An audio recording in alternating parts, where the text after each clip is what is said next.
Good morning, St Columba, and welcome to our virtual worship this week.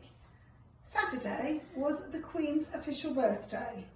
I thought we'd think about the Queen and the things she does for our country. So, does anybody recognise the piece of music that was playing when I came in? Let's put a little bit more of it on now.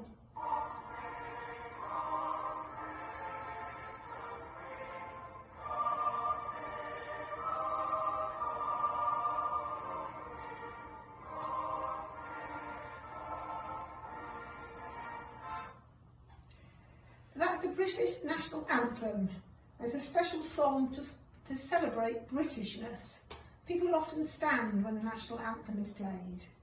It's sung at special events that the Queen attends, such as a celebration, a royal anniversary, a royal birth or a wedding. So our Queen is Queen Elizabeth II, and while I've been looking into the Queen's birthday, I found out some really interesting facts about the Queen. So, did you know that her favourite dogs are corgis? You can see here's one of her corgis on the screen. And she's the only person in the country that is able to drive without a driving licence. A lot of people probably know the Queen does like horse racing and horse riding, but other hobbies of hers are pigeon racing and football. I wonder if Miss Hudson can tell us who she supports. Oh, I think it might be Tottenham Hotspur. No, she's an Arsenal supporter. But everybody knows Miss Hudson and I love pets and animals and things. And the Queen, apart from her corgis, owns some really interesting animals. She owns an elephant, 2 giant turtles, a jaguar and 2 sloths. And she has lots and lots of letters to read. She gets over 300 letters a day and has travelled all around the world, and she's visited 116 countries. And something I think is an amazing fact is she actually served in the army during the Second World War, and she can mend an engine on a truck. Who'd ever thought that our Queen could do that? So she is a very, very special person. And for that reason, she has 2 birthdays. She has one in April, which is when she was actually born, and she has one in June, the one on Saturday. That was her official one. And the reason she has a birthday in June is because the weather is better and it's easier for people to celebrate. So they have street parties and things when they are able to and when we haven't got COVID. So the Queen, Queen Elizabeth II, was born in April in 1926. Well, how many of you can work out how old is she now? How old was she on Saturday on this birthday? Miss Hudson, can you work that out? Oh, I think she might be 94, Mrs Marsh. Absolutely right. So she was 94 on Saturday. Well, actually, she was 94 back in April when it was actually her birthday. So the Queen was brought up a little bit different to us, maybe. She was brought up in large houses, castles and palaces. She had nannies to look after her and was lucky enough to have ponies as pets, which she loved.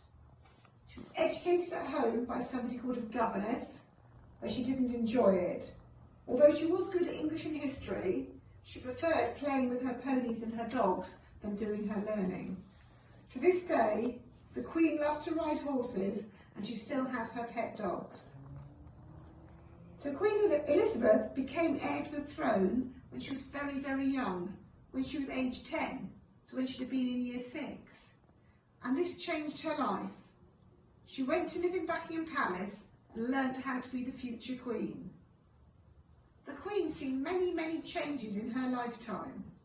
So, for example, when she was young, she didn't have any electronic games or toys, no PlayStation, no Xbox, and she just had soft toys, dolls, cars and trains made from metal, wooden pull-along toys and board games.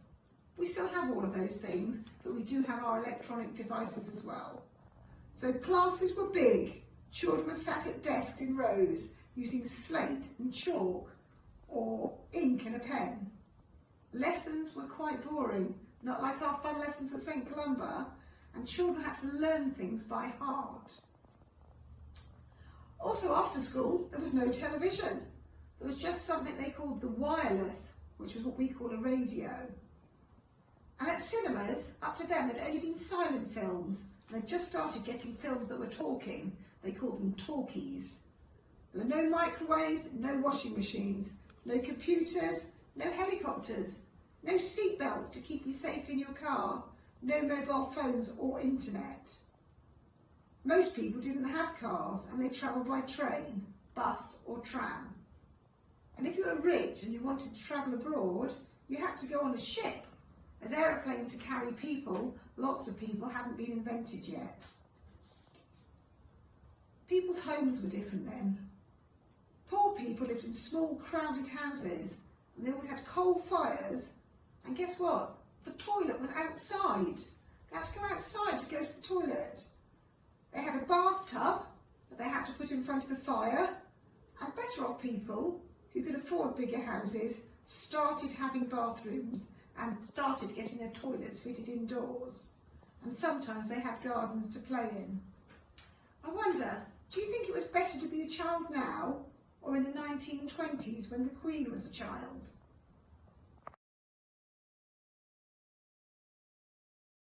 Shall we all sing Happy Birthday to Queen Elizabeth together?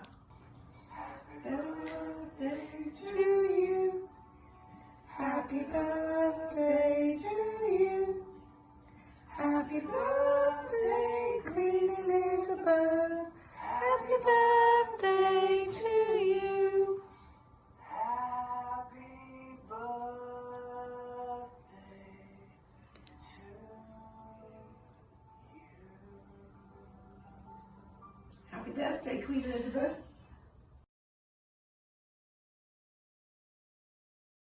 It's rare nowadays for people to show long-term commitment that the Queen has shown through her long life. At 94 years old, she deserves to be both congratulated and treasured. She has been described as a rock, a symbol of stability in a rapidly changing society. Change is necessary, but we also need rocks to help us build a better future. Happy birthday, Queen Elizabeth II.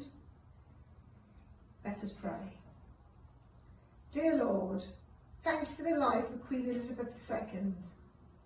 When we are tempted to give up, please remind us of her commitment and let it inspire us. Like her, may we also be rocks on which the future can be built. Amen. And today we are going to finish by singing the national anthem. Please stand and join in with me.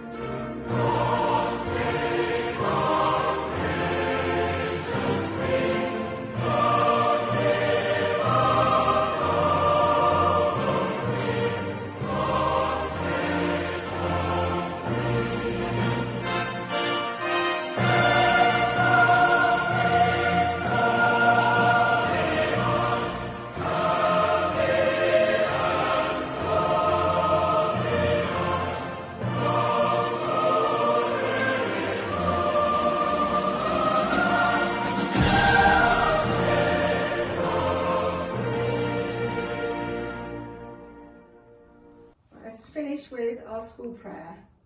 Dear God, this is our prayer to you. May our school always be welcoming. Let the rooms be filled with learning, love and happiness. Teach us to respect ourselves and each other. Give us the strength to do our best and fill us with hope for bright futures. Lord, make this school your home. Amen.